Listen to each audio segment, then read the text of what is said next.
Assalamu alaikum. My name is Mubashir Ali. I welcome all my dear students and respectable teachers on my YouTube channel.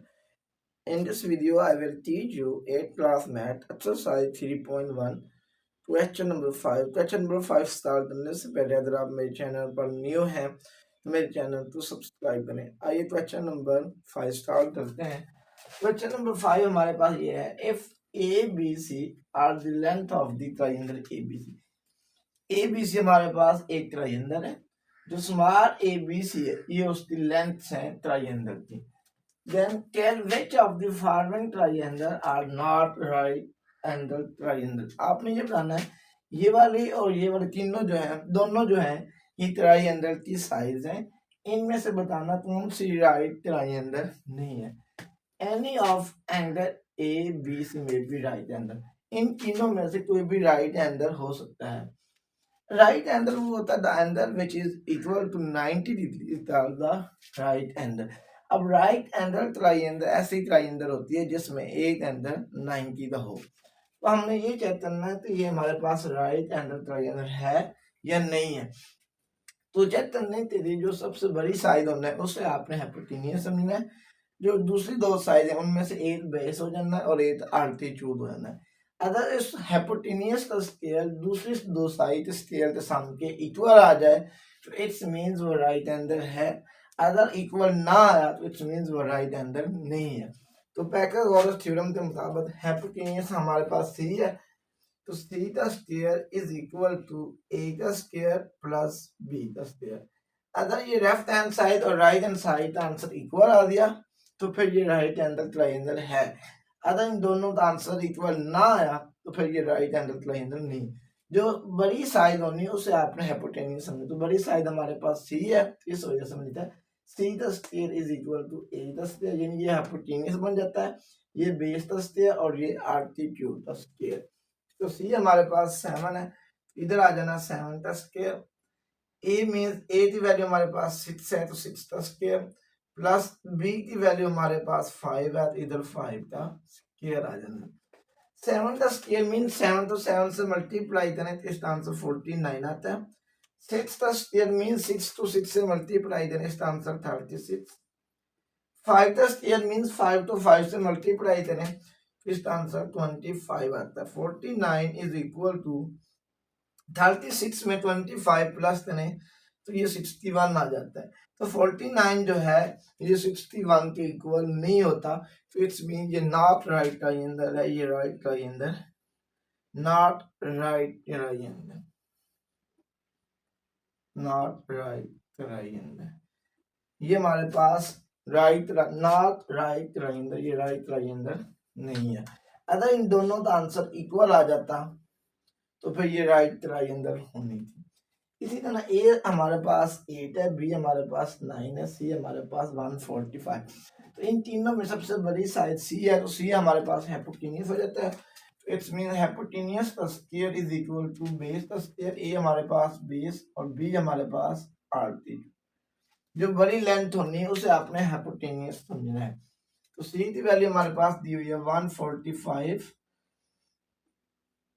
Square root इसके ऊपर square लिहाजा मैंने ऊपर भी square डाल दिया। ए की वैल्यू हमारे पास 8 है, ए के ऊपर स्क्वायर है लिहाजा इधर भी स्क्वायर लिख दिया। बी की वैल्यू हमारे पास 9 है तो बी के ऊपर स्क्वायर है लिहाजा मैंने इधर भी स्क्वायर लिख लिया। ये स्क्वायर और स्क्वायर रूट आपस में कैंसिल हो जाते हैं। इधर हमारे पास बचा 145 इज इक्वल टू 8 का स्क्वायर मींस 8 तो 8 से मल्टीप्लाई करें इसका आंसर 64 आता है, प्लस 9 का स्क्वायर मींस 9 तो 9 से मल्टीप्लाई करें इसका आंसर 81 आता है। ये 145 आपने वैसे लिख लेना है, 81 में 64 प्लस करें तो इसका आंसर भी 145 आता है। अब left hand side answer right hand side answer equal आ जाता है। तो यस राइट एंगल ट्रायंगल, तो ये हमारे पास राइट एंगल ट्रायंगल है, राइट एंगल ट्रायंगल। अगर इन दोनों का आंसर इक्वल ना है तो इट्स मीन ये राइट एंगल ट्रायंगल नहीं है।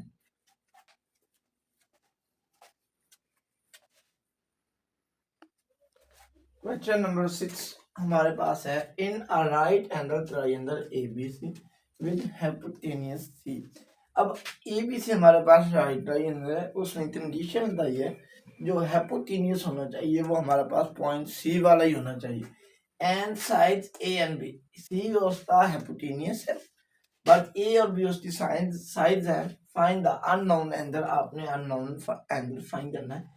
अब इस ट्रायंगल पर ये कंडीशन है तो जो हाइपोटेन्यूस होना चाहिए ये स्मॉल सी होना चाहिए। तो आपने A B C right angle बना देनी है, इसको आपने इस तरह नाम देना, इधर आपने ए देना हमेशा, इधर बी और इधर आपने सी देना हमेशा। अगर आप नाम चेंज करोगे तो फिर जो हाइपोटेन्यूस होगा वो सी पॉइंट पर नहीं आएगा। तो यहाँ पर आपका पॉइंट ए आना चाहिए, यहाँ पर पॉइंट बी, ये वाला पॉइंट सी। अब ये सी है इसके सामने स्मॉल सी, ये ए है इसके सामने स्मॉल ए, ये बी है तो इसके सामने स्मॉल बी हो जाएगा।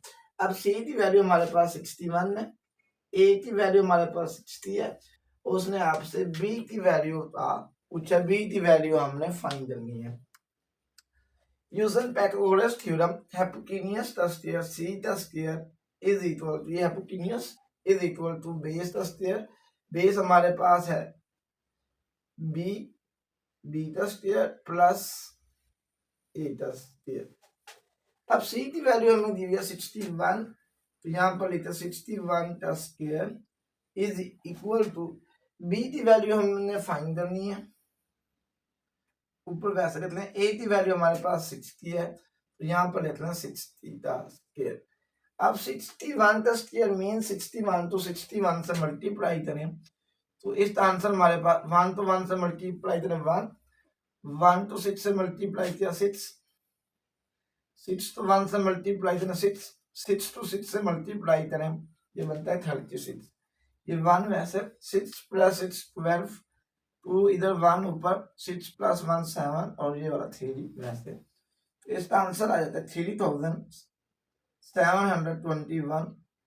ये 20 स्क्वायर आपने हो तो वैसे लिख लेना, 60 का स्क्वायर मीन 60 तो 60 से मल्टीप्लाई करें ये बनता है 3600। अब 3721 वैसे लिख लेना है, ये 3600 इधर प्लस हो रहा है तो इधर आता है माइनस हो जाता है, is equal to B whole square. 3721 में से 3600 माइनस करें इसका आंसर आता है 121 is equal to B whole square. अब इसके ऊपर स्क्वायर है, जो स्क्वायर होता है ये स्क्वायर रूट से कैंसिल होता है, दोनों तरफ स्क्वायर रूट ले लेना, इधर भी आपने स्क्वायर रूट ले लेना है और इधर भी स्क्वायर रूट ले लेना है, ये स्क्वायर और स्क्वायर रूट आपस में cancel, so b is equal to 121 जो है इसका स्क्वायर रूट होता है 11, लिहाजा जो b है इसकी वैल्यू हमारे पास आ जाती है 11। नेक्स्ट पार्ट नंबर 2 है a is equal to 5/12 centimetre, b की वैल्यू हमने फाइंड करनी है, c is equal to 13/12 centimetre. उसी तरह ये हमारे पास right triangle A B C है, यहाँ पर c है इसके सामने वाला लेंथ स्मॉल c होना है, ये a है तो सामने वाले लेंथ स्मॉल a, ये b है इसके सामने वाली लेंथ स्मॉल b।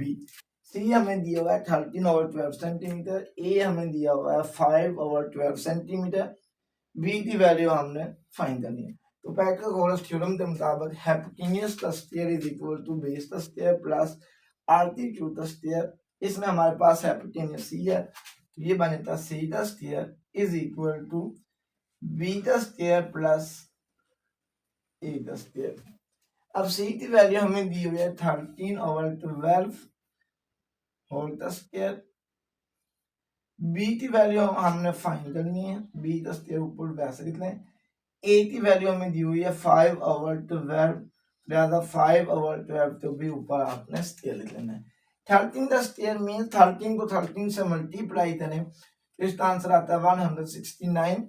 12 का स्क्वायर मीन्स 12 को 12 से मल्टीप्लाई करें इसका आंसर आ जाता है 144 इज इक्वल टू बी का स्क्वायर आपने वैसे लिख लेना। 5 का स्क्वायर मीन्स 5 को 5 से मल्टीप्लाई करें ये 25 आ जाता है। 12 का स्क्वायर मीन्स 12 को 12 से मल्टीप्लाई करें ये आता है 144, 169 और 144 आपने वैसे लिख लेना। ये रकम इधर प्लस हो रही है तो इधर आता है minus, is equal to B और द स्क्वायर आ जाता है। अब इन दोनों का एलसीएम लिया जाए, हमारे पास यही आना है 144 आ जाता है। 144 तो 144 पर डिवाइड करने 1 1 तो 169 से मल्टीप्लाई करने ये 169 आता है, माइनस 144 तो 144 पर डिवाइड करने 1 1 तो 25 से मल्टीप्लाई करने 25 is equal to B whole square. ये बी होल स्क्वायर आपने वैसे लिख लेना है। 169 में से 25 माइनस करना ये बनता है 144 डिवाइडेड बाय 144 तो 144 पर डिवाइड करें तो इसका आंसर 1 आ जाता है। अब बी के ऊपर स्क्वायर है, स्क्वायर जो होता है स्क्वायर रूट से कैंसिल होता है, तो इधर भी आपने स्क्वायर रूट ले लेना है और इधर भी आपने स्क्वायर रूट ले लेना है। स्क्वायर और स्क्वायर रूट आपस में कैंसिल, जो 1 होता है इसका स्क्वायर रूट 1 आता है, लिहाजा जो बी है इसकी वैल्यू हमारे पास 1 आ जाती है। नंबर 6 का पार्ट नंबर 3, इसमें बी हमारे पास 10 मीटर है, ए हमारे पास 4 into 5 स्क्वायर रूट है, सी हमने फाइंड करना है। अब ये सी है इसके सामने सुमार सी, ये बी है इसके सामने सुमार बी, ये ए है इसके सामने सुमार ए। सी हमने फाइंड करना है, बी हमें दिया हुआ है 10 मीटर और ए की वैल्यू हमें दी हुई है 4 into 5 का square root. Using Pythagoras theorem, hypotenuse का square is equal to base का स्क्वायर प्लस आल्टीट्यूड। hypotenuse हमारे पास c है तो ये बन जाता है c का square is equal to base का स्क्वायर प्लस आल्टीट्यूड का यानी a का स्क्वायर प्लस b का स्क्वायर। c हमने फाइंड करना, c वैसे लिख लेना है। a की वैल्यू हमारे पास है 4 into 5 का स्क्वायर रूट होल का स्क्वायर। b की वैल्यू हमारे पास 10 है तो 10 का स्क्वायर लिख देना है। सी होल का स्क्वायर आपने वैसे, अब हमारे पास इधर आ रहा है 4 into 5 अंडर रूट स्क्वायर। ये पहले 4 का स्क्वायर, 4 का स्क्वायर मीन 4 तो 4 से मल्टीप्लाई करो 16, और जब 5 स्क्वायर रूट का स्क्वायर लेना है तो स्क्वायर और स्क्वायर रूट आपस में कैंसिल हो जाना, तो सिंपल हमारे पास 5 बच जाना है।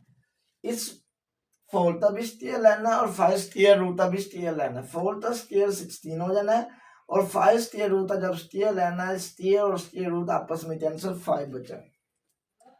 10 का स्क्वायर मींस 10 तो 10 से मल्टीप्लाई करना ये हमारे पास 100 आ जाता है। सी होल का स्क्वायर इज इक्वल टू 16 तो 5 से मल्टीप्लाई करना ये हमारे पास आता है 80 प्लस 100।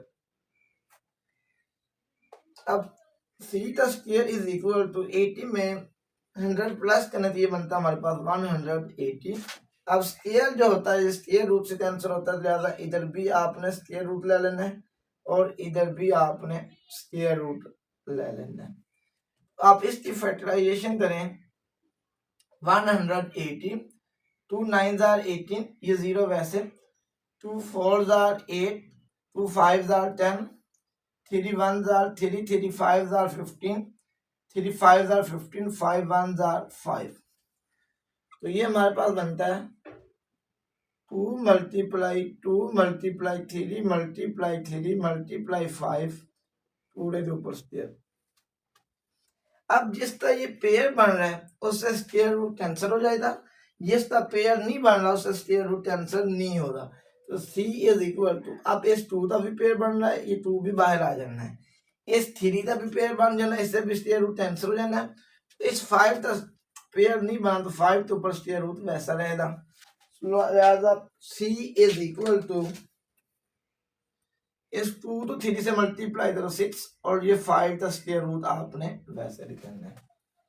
नेक्स्ट हमारे पास पार्ट नंबर 4 है, b is equal to 5 metre, a is equal to 5 into square root 7 decimetre, sorry यहाँ पर भी डेसीमीटर है। यहाँ से c की वैल्यू हमने फाइंड करनी यूजिंग पाइथागोरस थ्योरम। हाइपोटेन्यूज का square is equal to base का स्क्वायर प्लस आल्टीट्यूड का स्क्वायर। ये c है, इसके सामने वाली लाइन शुमार c हो जानी है, ये b है, इसके सामने वाली लाइन शुमार b, ये a है तो इसके सामने वाली लाइन शुमार a। c हमने फाइंड करना है, a हमें दिया हुआ है 5 इंटू 7 का स्क्वायर रूट और b हमें दिया हुआ 5 कॉर्डलेस थ्योरम यूज करते हुए हाइपोटेन्यूस का square is equal to base का स्क्वायर प्लस अल्टीट्यूड का स्क्वायर। सी होल का स्क्वायर आपने वैसे लिख लेना, ए की वैल्यू हमें दी हुई है 5 इंटू 7 स्क्वायर रूट होल के ऊपर स्क्वायर रूट प्लस बी की वैल्यू हमें दी हुई है 5, तो 5 के ऊपर आपने स्क्वायर। सी होल का स्क्वायर वैसे आप 5 का स्क्वायर, आप इसमें 5 का स्क्वायर भी लेना है और 7 स्क्वायर रूट का भी स्क्वायर लेना है। तो 5 का स्क्वायर मीन 5 तो 5 से मल्टीप्लाई करें 25, और जब 7 स्क्वायर रूट का स्क्वायर लेना है तो स्क्वायर और स्क्वायर रूट आपस में कैंसिल हो जाएंगे, तो हमारे पास 7 बचेगा। 5 का स्क्वायर मीन 5 तो 5 से मल्टीप्लाई करें, इसका आंसर 25 आता है। सी होल का स्क्वायर इज इक्वल टू 25 तो 7 से मल्टीप्लाई करना, 7 5 आर 35, 5 3 कैरी 7 2 द 14 प्लस 3, ये बन जाता है 175, ये प्लस 25। सी होल का स्क्वायर इज इक्वल टू 175 में 25 प्लस करें तो ये बन जाता है 200। इधर भी स्क्वायर जो होता है स्क्वायर रूट से कैंसिल होता है, इधर भी स्क्वायर रूट ले लेनी है और इधर भी आपने स्क्वायर रूट ले लेना है। तो 200 का स्क्वायर रूट फैक्टराइजेशन करें तो हमारे पास बनता है 2 1 2, नेक्स्ट 2 0 आपने वैसे लिख लेनी है, फिर 2 5 10, लास्ट वाली 0 वैसे, 2 2 4, 2 5 10, 5 5 25, 5 1 5। इसकी फैक्टराइजेशन बन जाती है 2 multiply 2 multiply 2 multiply 5 multiply 5। Next step में c इज इक्वल टू, अब इस 2 का भी पेयर बन रहा है और इस 5 का भी पेयर बन रहा है। जिसका पेयर बन इससे स्क्वायर और स्क्वायर रूट कैंसिल, c बच जाता है। जिसका पेयर बन जाना उससे स्क्वायर रूट कैंसिल हो जानी, इस 2 ने भी बाहर आ जाना है और इस 5 ने भी बाहर। अब इस 2 का पेयर नहीं बना, लिहाजा ये स्क्वायर रूट के अंदर रहेगा। तो c इज इक्वल टू, तो 5 से मल्टीप्लाई करें 10 इंटू 2 का स्क्वायर रूट, ये हमारे पास आंसर आएगा।